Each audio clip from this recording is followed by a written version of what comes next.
Yes, I am woman. How to approach this delicately. Not a subject we like to extol. We'd rather tiptoe and dance around it like Celts around the maypole. Our ancients may not have been so timid.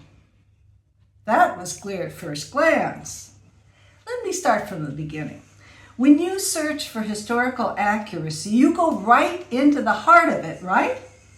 Even if you'd rather avert your eyes, you go take a good long look. That was Iona. Iona, Inner Hebrides Island, Scottish, Gaelic, rich in myth. The early morning light fell gently on Iona's beckoning shores. Following a mad dash to the ferry from the Isle of Mull, we joined a ragged little procession that plodded unceremoniously up the hill through the village. Okay, how do we get to the Abbey? What is this on the right? What? A nunnery? In ruins? Wait, what does that sign say? Hard to see it now, but there's a woman with her legs spread apart. What? Oh, right, and she's there in the triangular section above a window. Sheele Nagig, the placard solemnly pronounces. Right. It's an enigma, okay? The authoritative words tried too hard to cajole us. What is this again? So Wikipedia explains it this way.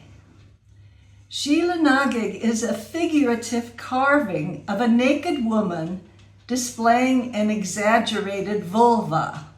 These carvings from the Middle Ages are architectural grotesques found throughout most of Europe on cathedrals, castles, and other buildings, unquote. Okay, grotesques? A woman's productive organs are grotesques? What is this again? Last year we stumbled upon it first in a city museum in Ireland. Now we see Sheele Nagigs in the most unexpected of places. In a nunnery in ruins? Near a world-famous abbey? Initiated at the same time as the abbey? By a duke? Was he part of the old duchy system with women warriors and duchesses? Our guide on another Scottish island would later describe Sheele Nagig as maybe a Knights Templar prank. Well, let's see where we are. Iona. Sacred place, woman's vulva. What is the context here? This seems pretty unusual. What was happening in the Middle Ages? Who would do this and why? Life under the medieval European church state would have been exclusively religious. What was that like? Well, everything from that era would have to be exclusively religious too. Here, though, there's no bowed head, no sorrow, no contrition. This definitely doesn't fit into the usual Christian portrayal of women. So let's look further afield. Let's look for clues from the era before Christianity. Let's look in the old Celtic Nordic halls before the religious empires, where women were heroes too. Okay, well, what difference did the Christian conquest make to women? Did the Christian conquest change their lives? For medieval women, your womanhood put you at risk. You could be burned at the stake if someone called you a witch. Basically, women had to stay hidden to stay alive. Roman laws condoned slavery, Women were men's possessions. Let's think about how medieval art depicts a woman, with a dozen swords stuck in her body or flames at her feet. If a medieval statue looks odd to you, take another look. That may well be a man's head stuck onto a female body, sometimes with a very funny effect. But here's Sheele from the Middle Ages, unvarnished, before our very eyes, unmistakable. What do the experts say? It's pagan, fusion of old gods with new. Really? Tell me about Michelangelo's David. Is that exhibitionist too? Okay. So even though Iona's quote-unquote nunnery is in ruins, we detect an unmistakable signal here with Sheele. Hold that thought.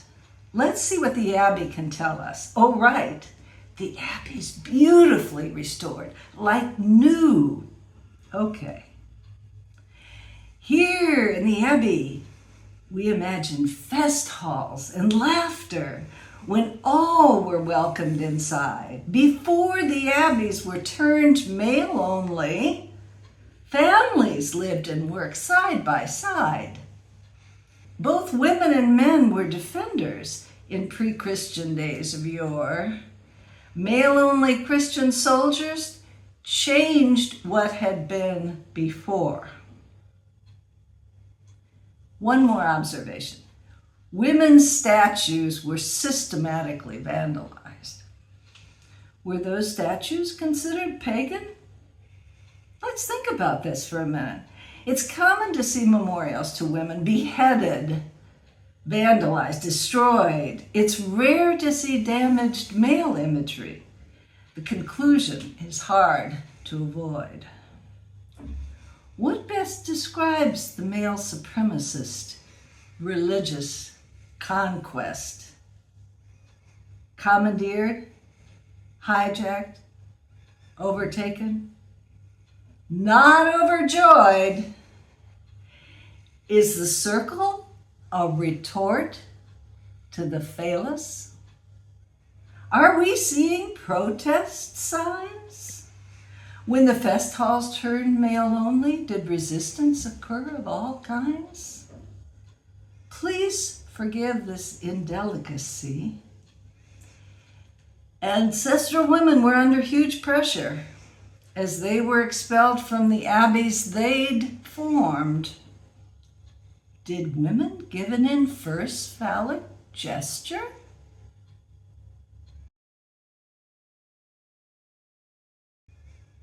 World, please remember how key women are to humanity's continuation. Honor us too, the way the Celts did with statues and veneration. Remember the vulva and all its attachments.